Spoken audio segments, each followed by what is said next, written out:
My name is Greta. I used to be a plant technician here in Berlin. My job was to bring a little bit of green into the cold, sterile world of corporate offices. It was a logical job. Plants need light, water, care. You give them these things, and they thrive. It was simple, predictable. My most important client was on the top floor of a massive financial firm. The office belonged to Eric Meyer, an accountant in his 60s. His life was as quiet and ordered as the spreadsheets on his screen. At first, I was just curious about this man who lived by gray numbers, but over time, a quiet platonic fondness grew. He was lonely, and he knew it. Once, after I explained his plants needed more light, he joked, maybe I should stand near the window more often. A few weeks later, he looked at a thriving fern and said, maybe that's what I need to someone to care for me. Over the months, we built a strange, fragile connection. He'd make me tea, and we'd talk. He spoke about the safety of numbers, and I spoke about the unpredictable nature of life. We were two opposite worlds colliding. And then, one afternoon, he confessed he had thought about marrying me. My world tilted. Hope, fear, excitement, it all hit me at once.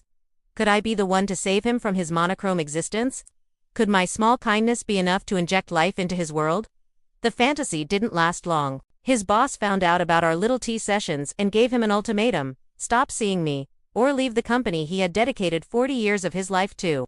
The next time I walked into his office, the air was thick with unspoken words. I held my breath, waiting for him to make the passionate, courageous choice. I waited for him to choose me, to choose life. He looked down at his desk, at the cold, hard reality of his routine. He whispered, I will tell him tomorrow. A tiny spark of triumph lit up inside me, but it was extinguished just as quickly. He continued, not to you. To my office. He stood, put on his coat, and explained his logic as if it were a simple calculation. It's safer this way. The office never asks for anything. It never leaves. In that moment, my heart didn't just break. It became perfectly, coldly clear. All the sadness, the desire to help, it all evaporated, replaced by an objective truth. I looked at him and delivered my final, rational assessment. You lost something you never tried to keep, I told him. You will be alone. He had made his choice. He had chosen a life beyond life, trading the messy, beautiful complexity of human connection for the sterile certainty of a routine that would never disappoint him. I looked at the green plants I had so carefully nurtured, and I realized a painful truth. I could water them, I could give them sunlight, but I couldn't force a deeply rooted, fearful man to seek the light for himself. He had chosen the walls. So I chose to leave. I requested a transfer and never went back.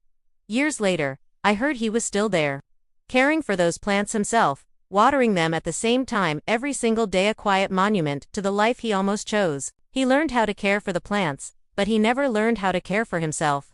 I went on to build my own business, Greenhands, creating beautiful, sunlit spaces full of life. I learned that courage is the real nutrient for growth, and that sometimes, the most profound act of love is the rational decision to walk away from someone who is too afraid to choose you. Thank you for listening, and don't forget to subscribe.